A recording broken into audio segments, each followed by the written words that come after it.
I think Guillermo he was the one that, as you said, laid the foundation for Argentine tennis. But the mantle that he was responsible for holding has now been taken up by the country, and that very often happens. Sort of like happened in the days of Bjorn Borg, and happened for the Swedes, and happened also in the German days with Boris Becker. Unfortunately, they weren't able to sustain it for that long. But that obviously has been a huge part of why Argentine tennis is so strong right now. Look, there's a culture in Argentina of tennis. It's been there forever. It doesn't change anything. The guys get out there and they work their butts off, and it just happens that there are a lot of really good players from Argentina.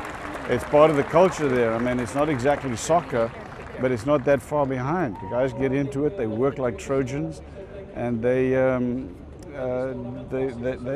make it work.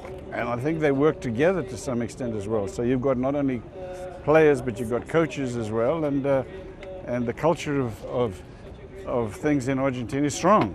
It's not a mystery. It's not a secret. It's not a miracle.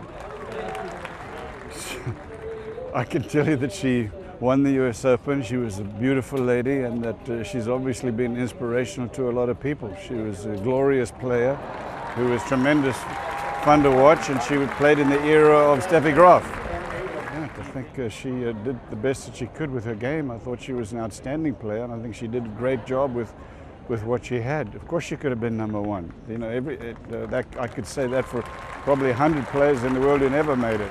Doesn't take anything away from her genius as a player. Guillermo Vilas was one of the hardest workers on the tour. He still is. He loves the game beyond imagining, and he's like, so to me, he's like an Argentine Ken Rosewall. He will always be playing tennis. He will always be in shape, and for him, tennis is his life. And apart from which, I really like him. He's a great guy.